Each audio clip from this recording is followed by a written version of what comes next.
محمد وآله وأصحابه الكرام الفاتحة. بسم الله الرحمن الرحيم. الحمد لله رب العالمين الرحمن الرحيم مالك يوم الدين إياك نعبد وإياك نستعين اهدنا الصراط المستقيم صراط الذين أنعمت عليهم غير المغضوب عليهم ولا الضالين آمين. بسم الله الرحمن الرحيم. إنا فتحنا لك فتحا مبينا ليغفر لك الله ما تقدم من ذنبك وما تأخر ويتم نعمته عليك ويهديك صراطا مستقيما وينصرك الله نصرا عزيزا وكان عند الله وجيها في الدنيا والآخرة ومن المقربين. وجهت وجهي للذي فطر السماوات والأرض. بسم الله الرحمن الرحيم. نصر من الله وفتح قريب وبشر المؤمنين. يا أيها الذين آمنوا كونوا أنصار الله كما قال عيسى بن مريم للحواريين من أنصاري إلى الله قال الحواريون نحن أنصار الله. الله لا إله إلا هو الحي القيوم لا تأخذه سنة ولا نوم له ما في السماوات وما في الأرض من ذا الذي يشفع عنده إلا بإذنه يعلم ما بين أيديهم وما خلفهم ولا يحيطون بشيء من علمه إلا بما شاء وسع كرسيه السماوات والأرض ولا يؤوده حفظهما وهو العلي العظيم. بسم الله الرحمن الرحيم. لو أنزلنا هذا القرآن على جبل لرأيته خاشعا متصدعا من خشية الله وتلك الأمثال نضربها للناس لعلهم يتفكرون. والله الذي لا إله إلا هو عالم الغيب والشهادة والرحمن الرحيم. والله الذي لا إله إلا هو الملك القدوس السلام المؤمن المهيمن العزيز الجبار المتكبر سبحان الله عما يشركون. والله الخالق البارئ المصور له الأسماء الحسنى يسبح له ما في السماوات والأرض وهو العزيز الحكيم. أعيذ نفسي بالله تعالى من كل ما يسمع بأذنين ويبصر بعينين ويمشي برجلين ويبتش بيدين ويتكلم بشفتين. حسنت نفسي بالله الخالق الأكبر من شر ما أخاف وأحذر من الجن والإنس وأن يحضرون. عز جاره وجل ثناؤه وتقدست أسماؤه ولا إله غيره. اللهم إني أجعلك في نحور أعدائي وأعوذ بك من شرورهم وتحيلهم ومكرهم ومكائدهم. أطفئ نار من أراد بي عداوة من الجن والإنس. يا حافظ يا حفيظ يا كافي يا محيط سبحانك يا رب ما أعظم شأنك وأعز سلطانك. تحسنت بالله وبأسماء الله وبآيات الله وملائكة الله وأنبياء الله ورسول الله والصالحين من عباد الله. حسنت نفسي بلا إله إلا الله محمد رسول الله صلى الله عليه وآله وسلم. اللهم احرسني بعينك التي لا تنام واكنفني بكنفك الذي لا يرام وارحمني بقدرتك علي فلا أهلك وأنت ثقتي ورجائي. يا غياث المستغيثين يا غياث المستغيثين يا غياث المستغيثين يا درك الهالكين يا درك الهالكين يا درك الهالكين. يكفيني شر كل تارك يترك بليل أو نهار إلا تاركا يترك بخير إنك على كل شيء قدير. بسم الله أركي نفسي من كل ما يؤذي ومن كل حاسد. الله شفائي بسم الله ركيت. اللهم رب الناس أذهب البأس اشفي أنت شافي وعافي أنت المعافي لا شفاء لا شفاءك شفاء لا يغادر سقما ولا ألما. يا كافي يا وافي يا حميد يا مجيد ارفع عني كل تعب شديد واكفني من الحد والحديد والمرض الشديد والجيش الأديد واجعلني نورا من نورك وعزا من عزك ونصرا من نصرك وبهاء من بهائك وعطاء من عطائك وحراسة من حراستك وتأييدا من تأييدك يا ذا الجلال والإكرام والمواهب العظام. أسألك أن تكفيني من شر كل ذي شر إنك أنت الله الخالق الأكبر. وصلى الله على سيدنا محمد وآله وصحبه وسلم تسليما كثيرا طيبا مباركا فيه والحمد لله رب العالمين ظاهرا وباطنا وعلى كل حال يا أرحم الراحمين. الحمد لله رب العالمين وصلى الله وسلم على سيدنا محمد وعلى آله وصحبه أجمعين. Assalamualaikum warahmatullahi wabarakatuh. Alhamdulillah, segala puji syukur kehadirat Allah Subhanahu wa taala. Lagi kita mohon pengampunan dari Allah Subhanahu wa taala. Kita bertaubat pada Allah taala atas segala dosa-dosa kita. Kita takut siksa Allah, kita takut murka Allah. Kita takut kalau Allah taala tak terima kita. Kita takut kalau iman kita terbalik. Kita mohon pengampunan Allah, kita mohon keridaan Allah Subhanahu wa taala. Kita mohon kepada Allah Ta'ala berikan kita iman yang kuat, iman yang mantap, iman kekal sampai akhir hayat kita dimatikan dalam keadaan husnul khatimah. Amin Allahumma amin. Sambung bicara yang kita bicara tadi pagi tentang kalau kita dapat nikmat dan kalau kita dapat bala dan ujian, ya. Kalau kita dapat nikmat, be prepared untuk berpisah dengan nikmat itu dalam tempoh 2 minit lah. Nikmat sedap, mewah, kaya. Apabila dapat nikmat, sudah tentu nombor 1 syukur. Kemudian muhasabah diri, aku layak ke tidak untuk ini nikmat. Sebab kalau kita tak kisah, ya, kedudukan ke, pangkat ke, nama ke, harta ke, asal nikmat sihat ke, apa segala nikmat kita tengok, nombor 1 kita dapat nikmat, kita muhasabah diri kita syukur nikmat tu dahulu dari Allah Subhanahu wa taala. Syukur tu pengikat nikmat, ya. Kita syukur pada Allah Subhanahu wa taala sebab syukur tu kita mengiktiraf pemberi nikmat. Maka kita syukur nikmat Allah Subhanahu wa taala. Kemudian kita muhasabah diri kita. Adakah kita layak bagi itu nikmat? Dah kita syukur itu nikmat, kita muhasabah diri kita. Kemudian kita sabar dalam menggunakan itu nikmat. Kemudian dengan hati yang lapang dan redha, bukan minta, ya. Takdirlah, be prepared. Takdirlah Allah Ta'ala pinjamkan sekejap saja, hatta 2 minit ke, 2 second ke, jangan kata 2 hari, 2 minit saja Allah Ta'ala ambil balik, pun akan aku redha juga, ya Allah. Aku lapang juga, ya Allah. Jadi nikmatmu, I'm be prepared. Kalau nikmat ini diambil balik walau dalam tempoh yang pendek dan singkat. Itu kalau kita dapat nikmat, ya. Dapat nikmat. Kalau kita dapat ujian, dapat bala pun sebaliknya begitu juga. Dapat bala, miskin, bisnes jatuh, orang musuhi kita, nama kita disebut, umpamanya, ya. Apabila kita dapat ini saja pun sama juga. Nombor 1 kita muhasabah diri. Salah kita di mana? Memang kita banyak salah. Perbetulkan diri kita. Kemudian atas segala bala itu sabar, tahan. Kemudian syukuri atas bala itu. Syukuri sebab situ ada hidden nikmat yang kita tak nampak. Kemudian lepas itu be prepared. Jangan terus nak minta nikmat ini diangkat, cabut. Boleh-boleh nak tebus jadi kaya balik. Betul, nak tebus nak sihat balik. Terus nak tebus jadi popular balik. Tidak. Be prepared untuk tanggung nikmat ini sampai akhir hayat kita. Sampai akhir hayat kita, ya. Bila kalau Allah tak nak kekalkan, boleh. Sakit terus sampai mati, boleh. Miskin sampai mati, boleh, ya. Payah sampai mati, boleh. Semuanya be prepared. Namun di situ kita bilang kita itu adab kita sebagai hamba Allah Subhanahu wa taala. Namun Allah Subhanahu wa taala tu maha kaya, maha bijaksana, dia nak buat apa tu dia punya suka. Kadang-kala Allah Taala berikan kita nikmat, kita syukuri dan kita jaga sabar atas nikmat itu. Bagaimana kita tidak ompak-ompakan, tidak melampau dengan nikmat itu, dan kita be prepared. Kalau Tuhan nak lenyapkan 2 hari pun ambillah. Kalau Tuhan akan nikmatkan itu, be prepared untuk hilang. Bahkan jangankan kata 2 minit, kita kata tadi 2 hari, 2-3 keturunan pun tak habis.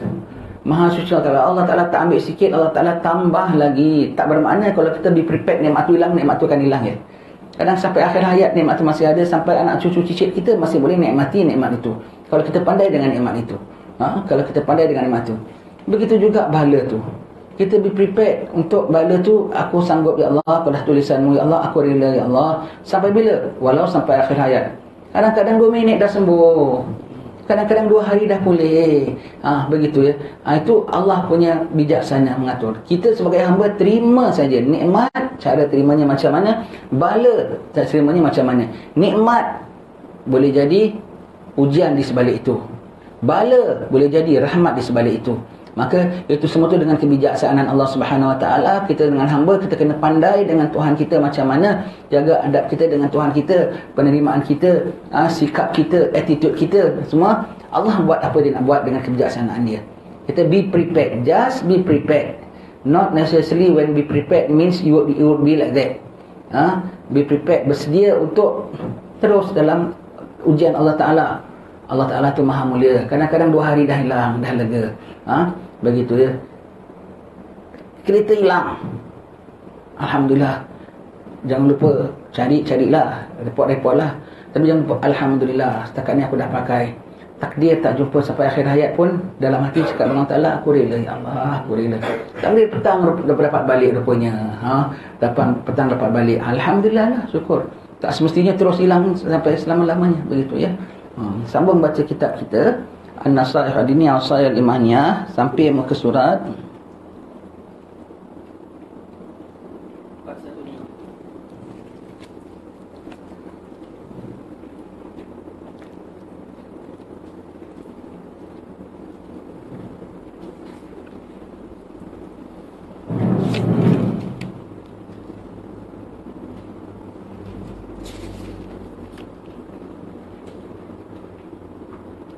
baik 416 sampai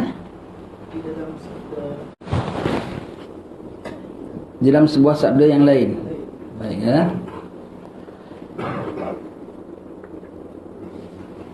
Kita masih bincangkan tentang apa? Memakan harta orang lain secara batil. Makan harta orang secara batil ya. Rampas, curi, paksa orang. Paksa orang untuk bayar kita. Allah, orang tu tak mampu, tapi pasal dia lemah, dia mau tak mau, dia takut bala lain bersusah lagi, kita paksa dia bayar kita. Jangan bimbang. Itu kalau wang hak dia, pasti akan kembali pada dia. Kalau bukan hak kita, pasti akan lenyap daripada kita. Plus murka Allah Ta'ala kita dapat. Begitu ya. Dalam sebuah sabda yang lain, Nabi SAW pernah berkata, Salatun mu'allikatun bil'ash ar-rahimu taqulu Allahumma inni bika fala uqta' wal amanatu taqul Allahumma inni bika fala ukhan wan ni'matu taqul Allahumma inni bika fala ukfar. Artinya 3 perkara senantiasa bergantung di arasy Tuhan, iaitu hubungan kekeluargaan yang senantiasa menyeru kepada Tuhan, ya Allah ya Tuhanku, aku ini berlindung di sisimu agar engkau tidak memutuskan. Tali kekeluargaan, silaturahmi, mohon kepada Allah, ya Allah, aku mohon supaya aku jangan diputuskan. Jangan kita putuskan tali silaturahmi. Yang kedua, amanah, senantiasa menyeru kepada Tuhan, ya Allah ya Tuhanku, aku ini berlindung di sisimu agar aku tidak dikhianati. Amanah sendiri, amanah minta supaya jangan dia dikhianati. Siapa mengkhianati, Allah akan murka ya. Ketiga, nikmat turut menyeru kepada Tuhan, ya Allah ya Tuhanku, aku ini berlindung di sisimu agar aku tidak dikufuri. Nikmat Allah Ta'ala untuk disyukuri, nikmat minta supaya jangan dia dikufuri ya. Baik, sumpah palsu. Sumpah palsu, orang kalau sumpah ya, kalau sumpah tanpa diminta, itu tanda pembohong. Sumpah ni termasuk dalam satu prosedur mahkamah tau, mau prosedur undang-undang. Tidak sumpah kecuali dengan tuntut daripada pihak berwajib, tu qadhi. Tak boleh suka-suka sumpah tau. Tak boleh suka-suka sumpah. Awak betul cakap sumpah. Dengan dia isteri dengan suami gitu, suami dengan isteri cakap begitu, betul-betul sumpah dengan nama Allah. Yang orang suka begitu kan. Dia bertengkar dengan kawan sekali, sumpah dengan nama Allah. Tak payah sumpah pun awak tak berdosa. Dan tak boleh, tak bermakna awak tak angkat sumpah tu awak bohong. Dia tak ada hak untuk minta kita sumpah. Dia tak ada authority. Qadhi bilang kita kena sumpah. Tak sumpah, tak qadhi boleh ambil action against kita. Baik ya. Antara kita tak boleh sumpah. Tak boleh. Kita pun sendiri tak semena-mena kita sumpah. Sumpah wallah. Siapa yang sumpah tanpa diminta, kata Nabi, itu tanda pembohong. Bukan tanda betul tau. Tanpa diminta, tanpa disuruh qadhi, ada kamu begini, angkat sumpah. Tanpa diperintah oleh qadhi, dia angkat sumpah tu, namanya dia bohong. Dia cuba nak menegakkan benang basah dengan setegak-tegaknya. Padahal benangnya tu basah sekali. Tetapi dia nak tegakkan, maka dia pakai sumpah. Tanda dia bohong. Kalau dia tak bohong, dia tak payah angkat sumpah. Begitu ya. Dan ini bangsa kita tidak begitu. Bangsa kita tidak begitu ya. Bangsa kita tidak menjadi biasa. Setengah-setengah kaum begitu. Wallah, ana nampak adik inti kat pasar. Nampak sudahlah, tak payahlah wallah.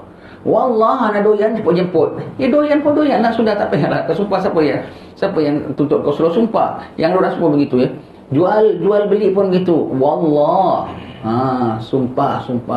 Apalagi jadi saksi kalau dua orang yang menuntut kita jadi saksi. Jadi saksi dengan depan qadi kita laporkan. Qadi itu hakimlah ya, bahwasanya saya nak saksi dengan nama Allah, fulan itu ada bersama dengan saya pada waktu kes kejadian. Pembohong padahal tidak, semua tu ya. Allah, semua tu ya dilaknat oleh Allah Ta'ala ya. Nanti dia makan sumpah ya. Dia makan sumpah tu bermakna dia menerima padah sumpah. Itu maksud dia makan sumpah ya. Jangan minta sumpah laknat lagi, boleh tak? Tak ada langsung dalam agama kita, kecuali yang dibuat oleh Nabi. Itu pun pasal dicabar oleh orang-orang Nasrani, tujuh benar tak benar, turun ayat suruh cabar mereka. Kalau kau benar, mari kita sumpah laknat. Kita turun, bawa laki-laki kami, bawa perempuan kami, bawa anak-anak kami. Nabi bawa Sayyidina Fatimah, Sayyidina Ali, Sayyidina Hasan, Sayyidina Husin, nak bersumpah laknat dengan mereka. Mereka berani turun tak? Mereka runding. Mereka pendeta dia bilang, kau dengan Muhammad kau berani, kau jangan berani. Kalau kau berani, besok tak ada satu Nasrani atas muka bumi ni, semua dimatikan Allah Ta'ala, dihapus oleh Allah Ta'ala. Tak berani mereka, tak berani. Mereka terus bayar upeti kepada umat Islam. Tak berani nak teruskan sumpah begitu ya. Tak berani teruskan sumpah. Tak semena-mena saya sumpah dengan nama Allah bahawasanya saya tak pecahkan benda ini, bukan saya yang begitu. Tak ada orang minta tu, nampak-nampak kau, memang kau yang pecahkan benda ni. Sudah begitu ya. Itu dia sumpah palsu. Semua tu jangan ya. Kalau kau terdesak sangat, doa, ya Allah berikan aku keselamatan, lepaskan aku daripada tuduhan orang. Orang bilang aku patahkan apa benda ini, ya Allah, rupanya bukan aku buat, ya Allah. Minta keselamatan kepada Allah Ta'ala. Bukan dengan cara begitu, bukan dengan cara lepaskan cara begitu ya. Nanti takut jadi ikutan bagi orang lain. Kalau sampai ada orang buat begitulah ya, berlindung, janganlah ada yang dah buat begitu ya. Kalau sampai begitu, jangan diikut ya. Adapun merampas hak dan harta benda kaum muslimin dengan sumpah palsu, wallah ni benda aku punya, dengan saksi palsu, adalah di antara dosa-dosa besar. Padanya terdapat ancaman-ancaman yang berat, yang sudah tidak menjadi rahsia lagi. Bukan iya ke? Saya tak tahu pun, khilaf tak? Mana tahu sekali ada mazhab mengatakan boleh rampas hak orang. Tak ada semua tu. Bahkan dilaknat oleh Allah Subhanahu Wa Taala pakai sumpah palsu. Ambil hak orang, pakai sumpah ni semua, pakai saksi pun tampil. Ya betul, ini dia punya, saya saksikan. Bayar berapalah dibayar? Allah, 20%, 25%, semua begitu ya. Walau 100% pun tak boleh juga. Jadi sumpah saksi ya, jadi saksi palsu ya, saksi palsu. Bersabda Rasulullah sallallahu alaihi wasallam, man iqtata'a mala akhihi al-muslim bi yaminin fajiratin falyatabawwa maq'adahu minan nar. Artinya, siapa yang merampas hak saudaranya seorang muslim dengan sumpah palsu, nescaya ia ditunjuk untuk memilih tempatnya di dalam api neraka. Allah, disuruh pilih nak mana satu tempatnya. Tak boleh nak pilih syurga ke neraka. Pilih lubuk ini ke lubuk ini, lubang ini ke lubang ini, seksa ini ke seksa ini. Suruh pilih. Banyak confirm dalam neraka. Cuma neraka pesen ini ke neraka pesen ini saja. Allah ya. Ambil harta saudaranya, kemudian dengan sumpah pulaknya. Allah, dengan sumpah, sanggup ya, sanggup adakan surat, adakan saksi, semua tu ya. Tahu kita punya. Tahu kok dia datang bawa geran, ni nama saya. Umpamanya lah geran rumah kita, dia bawa, kata, loh, kok bila berjamaah masa jadi kau punya? Ni aku ada, dia punya ada. Cek, dia punya lagi valid pulaknya. Oh, ada macam ni yang kau beli ni. Wallahualam. Umpamanya ya, kata setengah tempat ada gitu tau. Ada setengah tempat ada berlaku begitu ya. Allah menjawab semua tu. Ya. Allah. Kalau kita diperlakukan orang macam mana? Serah saja. Kalau boleh pertahankan, pertahankan. Tak boleh pertahankan, sudah. Allah Ta'ala Maha Kaya. Kalau benda tu memang hak kita dari siapa? Dari Allah. Ada siapa boleh curi dari Allah? Siapa boleh tukar rezeki Allah, pindah saluran kat tempat dia? Tak boleh kan? Ambil lah. Yang dia ambil hanya kertas kosong, yang dia ambil hanya abu, bukan tanah. Pasti akan kembali pada kita. Paling tidak 10 kali. Kalau kau sebut halal aja, paling tidak kembali 10 kali, mungkin 700 kali. sekali saja dibalas oleh Allah Ta'ala boleh jangkau dunia sampai akhirat. Tak apa kalau 10 kali, berapa kalau 700 kali, ya.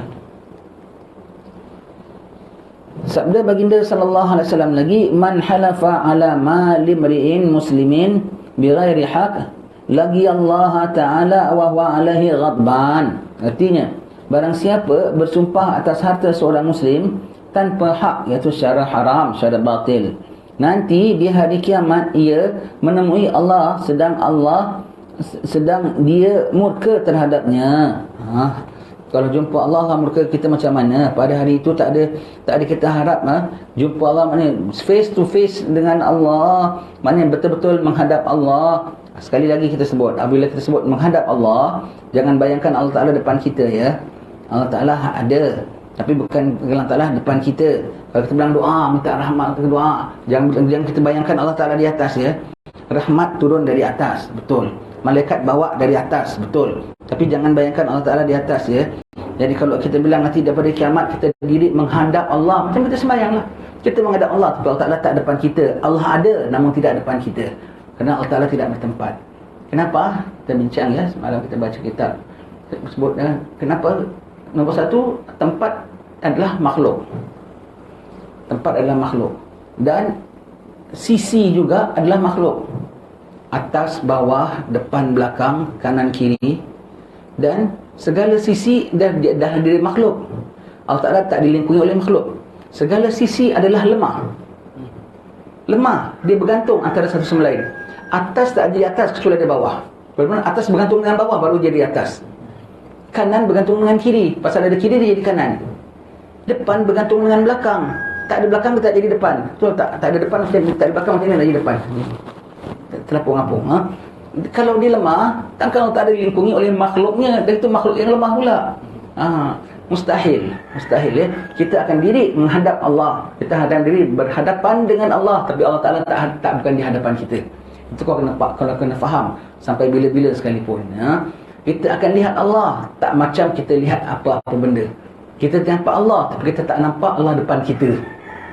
Kita nampak Allah, tapi kita tak nampak Allah tinggi ke rendah ke. Kita nampak Allah.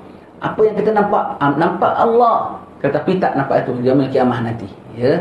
Baik. Jadi dia jumpa dengan Allah, menghadap Allah, tapi Allah Ta'ala murka pada dia. Pada hari itu tidak ada siapa boleh selamatkan siapa kecuali Allah Ta'ala jua. Sekarang pun sebetulnya hakikatnya begitu. Kalau kau dah tanam itu baik-baik dari sekarang, sampai sana kau senang. Tapi kalau kat dunia kau bergantung dengan fulan, kau bergantung dengan itu, kau bergantung dengan ini, nanti yaumil akhir kau tak ada pergantungan kecuali Allah. Kau bergantung dengan janji sumpahmu untuk ambil badan benda yang bukan-bukan. Yaumil akhir Allah Ta'ala murka. Kenapa dia murka? Dia tahu trik engkau, dia tahu aniaya engkau, dan dia sudah siapkan siksaan untuk engkau, balasan untuk engkau. Jangan main-main dengan Rabbul Alamin, Maha Agung, ya. Baik.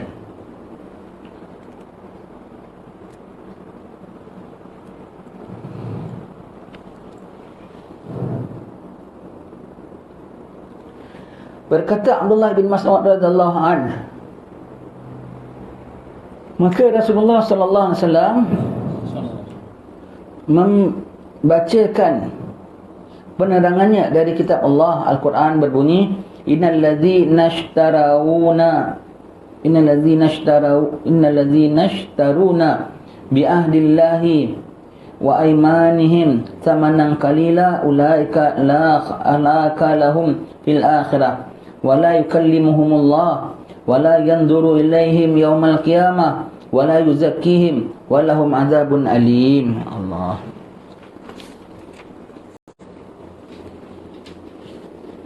Artinya, sesungguhnya orang-orang yang menukar perjanjian Allah dan sumpah mereka dengan harga murah, orang-orang itu tiada tempat di akhirat. Tuhan tidak akan berkata-kata dengan mereka, tidak akan memerhatikan mereka, dan tidak akan menyucikan mereka di hari kiamat. Iaitu tak menyucikan mereka itu apa? Dosa mereka semuanya valid, tak diampunkan Allah Ta'ala. Tak menyucikan mereka itu apa? Amalan mereka semua tak terbit, macam orang tak beramal. Semua tu tak menyucikan dia, ya. Tak suci, tak boleh masuk jannah, ya.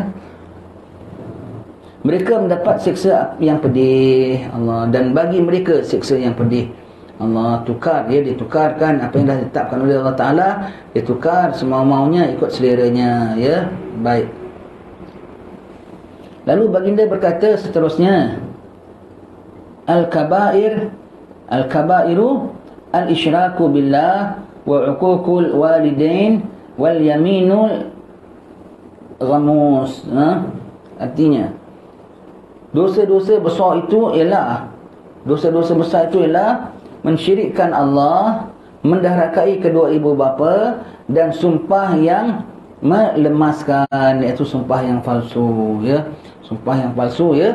Hati-hati, ya. Hati-hati kalau sumpah yang palsu dimurkai oleh Allah Ta'ala. Jangan sanggup, ya. Tak apalah, tolong kawan. Aku tak niat nak nipu, aku kesian kawan aku tolong. Aku buat jasa. Yang orang sangka dia buat jasa tau.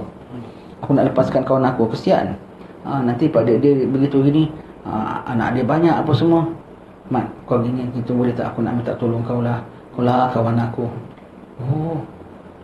Tak ada bilang, Mat, tolong aku tipu, Mat. Tipu sumpah bohong, Mat. Itu kita tak nak.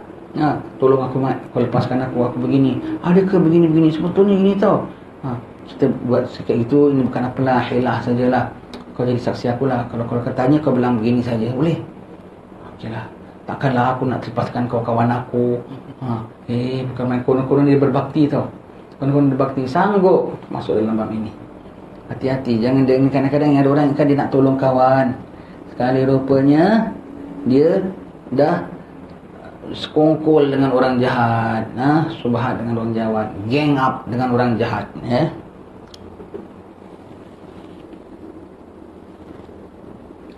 Al-Hafiz Al-Munziri rahimahullah ta'ala berkata, dinamakan sumpah ini ghumus, iaitu melemaskan, kerana ia telah melemaskan tuannya di dalam lautan dosa di dunia dan akan melemaskannya pula di dalam lautan api neraka.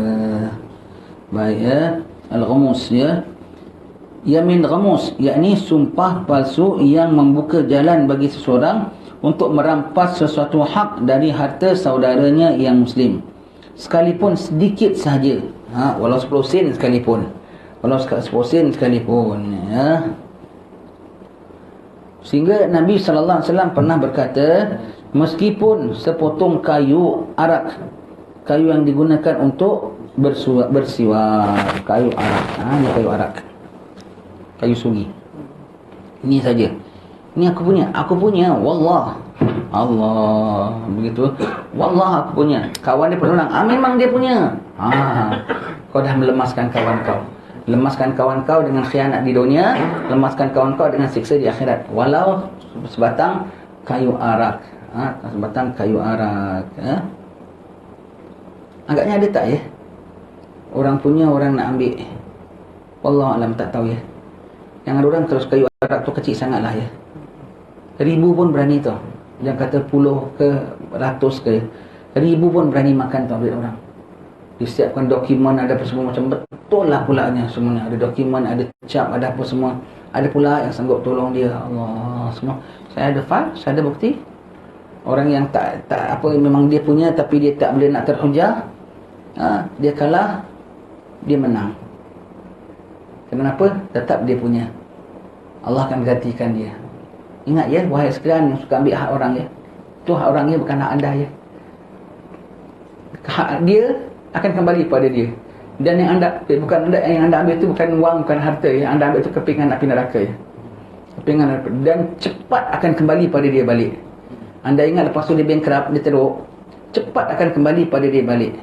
Dengan bentuk lain. Kadang-kadang dengan bentuk wang sendiri. Kadang-kadang dengan bentuk redha dan sabar dan insaf. Dia teringat, inilah lantaran dosa-dosa aku yang silam, aku ridha, ya Allah. Itu kata ganjaran besar tu kiranya. Dengan berkat dia tipu orang, dia dapat insaf begitu. Faham, ya? Dengan segera balik kembali pada dia. Kadang-kadang berbentuk wang sendiri kembali pada dia. Dan kalau begitu segera kembali kepada dia, begitu segeralah agak lepas daripada anda.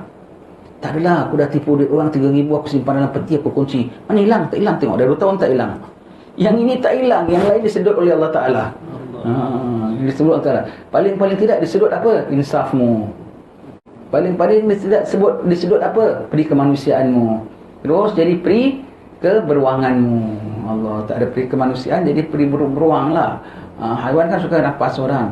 Peri kehainaanmu. Haina suka nafas tau. Harimau, saya suka tengok dokumentari. Harimau dah tangkap kijang ke apa, dia datang satu grup. Kecuali kalau singa satu grup dia tak berani. Kalau dia satu orang leopard ke gitu, dia datang ramai-ramai, dia pekik-pekikkan, dia nyingaikan, terpaksa dia susah payah kejar kijang, dia ambil bawa lari. Begitu ya. Dia bawa member dia. Itu sifat, tak ada sifat kemanusiaan, sifat kehainaannya. Ini kita pinjam perkataan barulah. Ya, begitu ya. Sifat kehainaannya, ya. Kenapa? Itu hilang dah. Dan itu lebih mahal daripada wang ribu-ribu ringgit. Begitu cepat wang itu kembali kepada tuan punya, begitu cepatlah akan lenyap daripada anda. Dan cepat lenyap sekali. Baik kau balikkan, baik kau lekas balikkan orang. Stop dan balikkan orang. Yang ada tak nak balikkan pasal apa? Pasal malu. Nanti malu kan depan orang, paksa macam dia jahat kan. Biar malu dunia. Dan itu bukan malu, itu namanya gentleman sebetulnya. Ambil duit orang lagi malu. Rompak harta orang, makan rasuah tu lagi malu. Itu kiranya peminta sedekah, pengemis. Lagi pengemis jahat lagi. Pengemis pun tak paksa orang. Begitu lagi malu, lagi aib. Balikkan tidak aib. Itu sifat mulia bahkan. Akhirat jauh lebih malu, ya.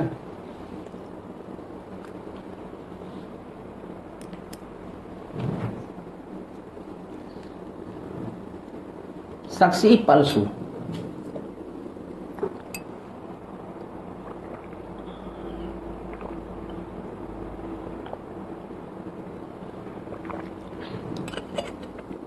Saksi palsu. Siapa dalam saksi palsu?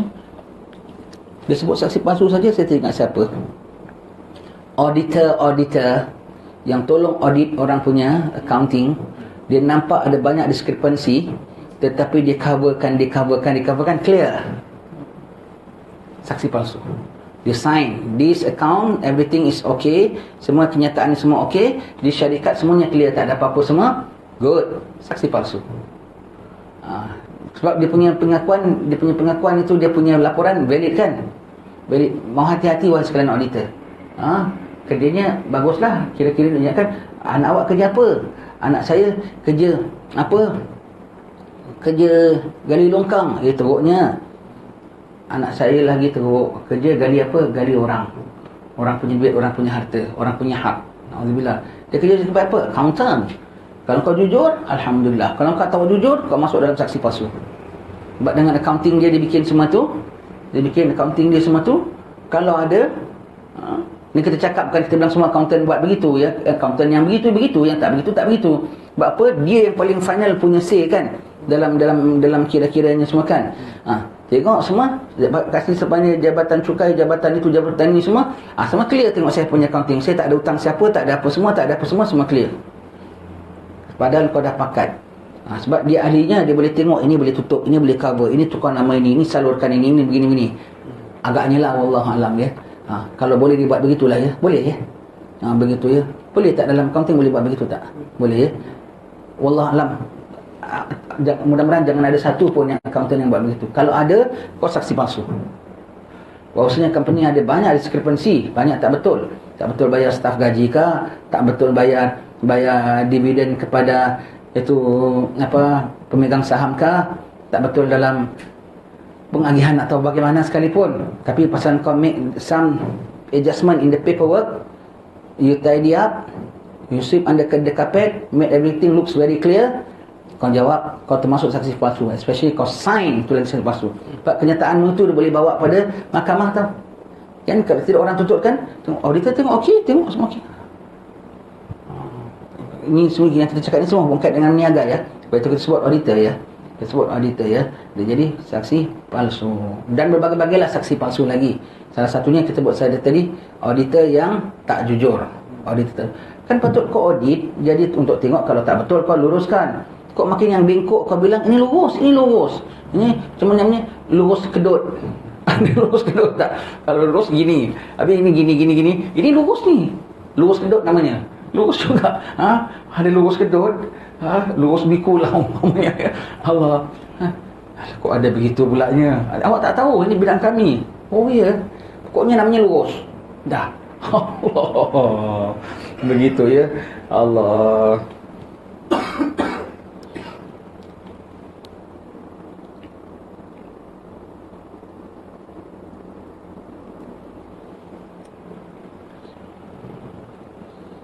Sebab saksi ni biasa apa? Orang ketiga kan? Orang ketiga. Accountant kan orang ketiga, bukan dia punya company. Bukan dia company, dia kerja bagi pihak. Dia orang ketiga. Bukan semua accountant saksi palsu. Bukan saksi palsu tu hanya accountant saja, bukan ya. Itu satu cabang yang kita teringat ya. Itu satu cabang yang kita teringat. Begitu ya. Banyak accountant yang jujur. Sebab syarikat-syarikat banyak yang jujur. Banyak. Yalah banyaklah ya. Cuma nada suaranya dia lain ya. Yalah jujur. Ini aku hanya sebutkan satu saja. Mudah-mudahan tidak ya. Si auditor tu dia kena audit balik tak? Dia diaudit balik oleh another higher level tak? Mengaudit apa yang dia audit? Ke biasa yang dia audit dia terima saja ke? Kalau kecuali orang tak puas hati baru dia audit ke? Ataupun setiap kali dia audit, dia diauditkan balik? Double audit terima tidak Ada juga. Ada bot yang audit dia ya. Tapi kalau kadang-kadang sistemnya pun sama juga, bot yang audit dia pun boleh accept dia juga tak? Boleh kan? Pasal dia tahu saluran macam mana. Dia tahu macam mana nak bikinkan kedut. Sampai kedut tu pun orang bilang lurus. Dia pakai kedut yang diterima oleh pihak atas dia. Sebab hanya juru kedut yang tahu kedut. Begitu ya. Allah.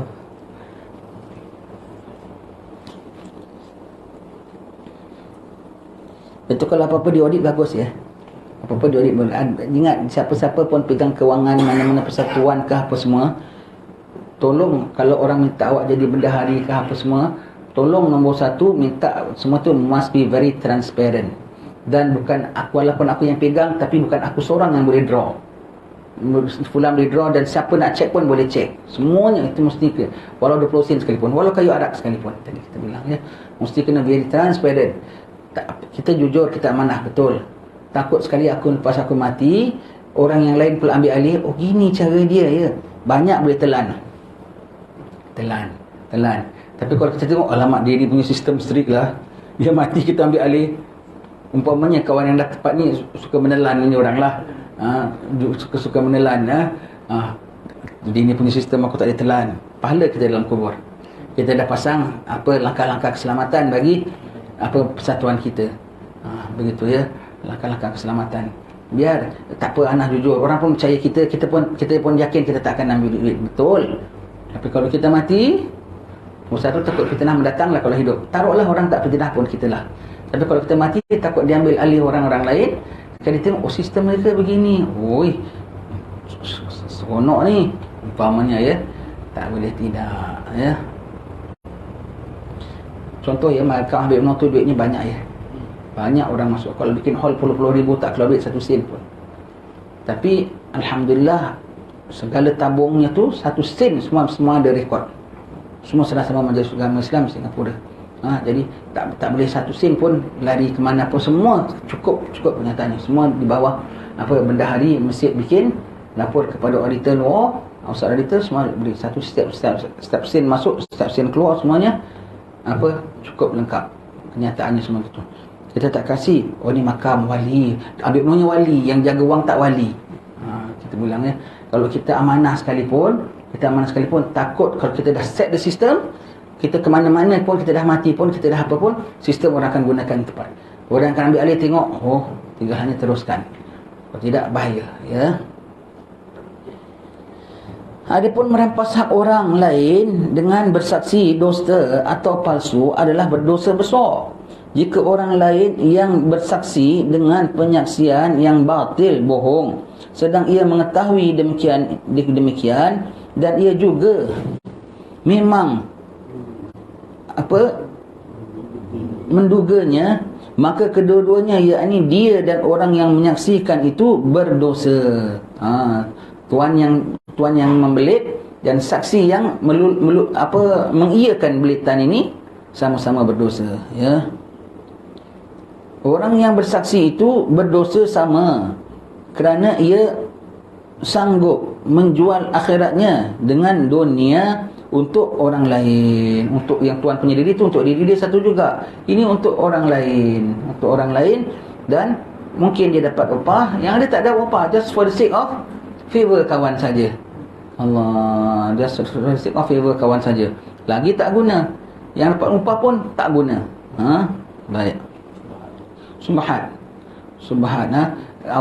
Awak sokong orang untuk merompak. Taubah orang rompak bank, awak tukang pasangkan tangga. Awak pasangkan tangga, awak pegangkan gitu. Adalah syahadatuz zuril isyraka billah. Artinya, saksi palsu menyamai dosa mensyirikkan Allah Ta'ala. Allah, mensyirikkan Allah Ta'ala, ya. Kenapa sampai begitu, ya? Sebab saksi yang maha menyaksikan siapa? Allah. Seolah-olahnya aku saksi begini.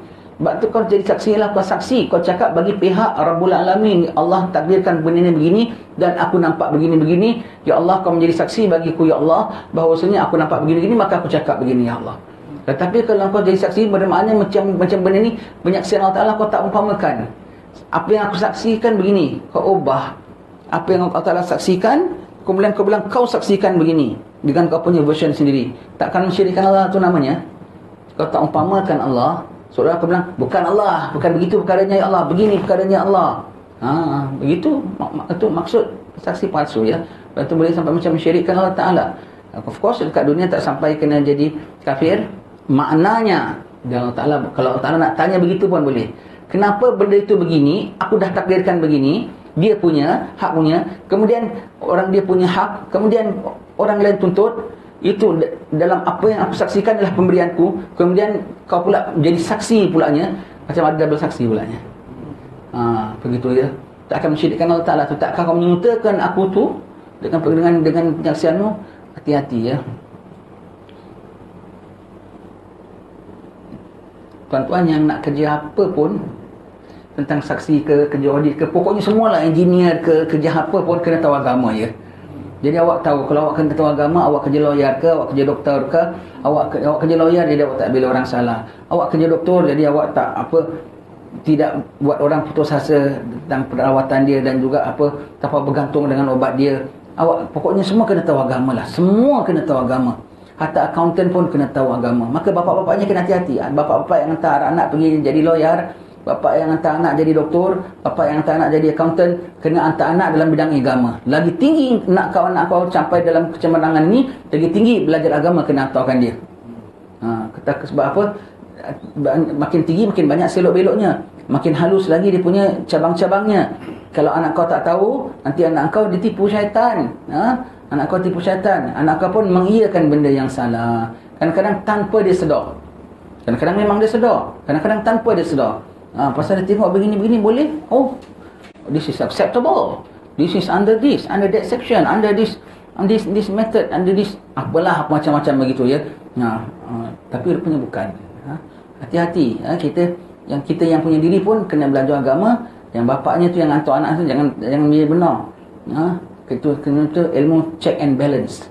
Ilmu agama tu ilmu penyelamat segala ilmu yang kau ada, dan check and balance.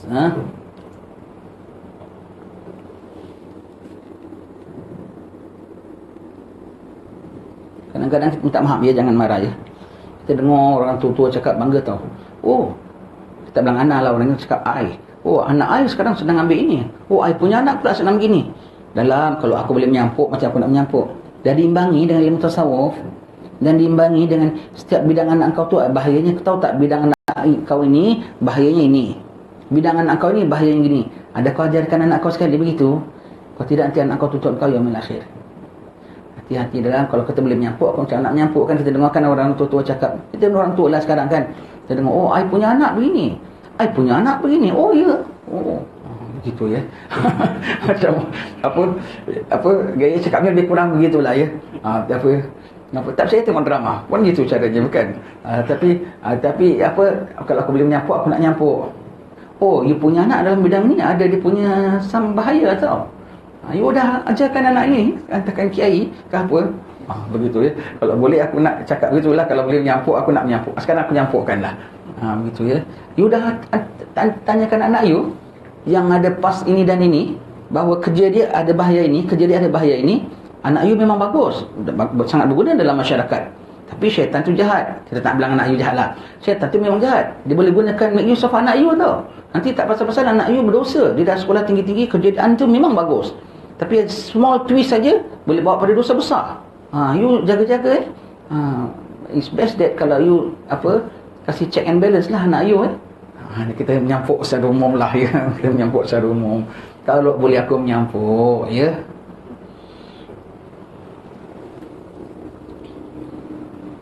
Rasulullah sallallahu alaihi wasallam telah menyebut sabda di atas tadi sebanyak 3 kali berturut-turut, menunjukkan betapa berat dosanya, iaitu apa?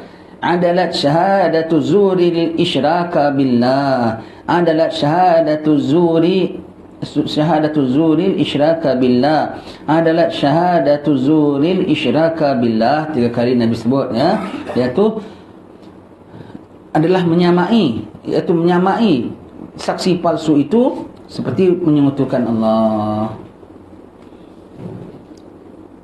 Sabda baginda sallallahu alaihi wasallam lagi, la tazulu gadama syahidi zuri hatta yujiballahu lahun nar. Allah, artinya kedua tapak kaki penyaksi palsu tidak akan bergerak melainkan Allah sudah menetapkan tempatnya dalam api neraka. Allah bergerak mana? Mahkamah Allah. Sekarang Allah audit engkau pula, Allah cek engkau pula. Tak boleh bergerak kecuali okey, sekarang habis bicara, bergerak. Orang soleh habis bicara, gerak ke mana? Sirat, Haud, Jannah. Mereka okey bergerak. Mana dah habis hisab, dah tempat neraka dah standby. Allah, takutnya saksi palsu. Penerima rasuah mendapat kutukan Allah. Rasuah. Allah, awak tolong saya, tolong awak, siapa nak tolong saya? Itu di antara lagi berapa bahagian saya? Perkara ni berat ni. Ini semua banyak yang begitu. Tak percaya tengok drama.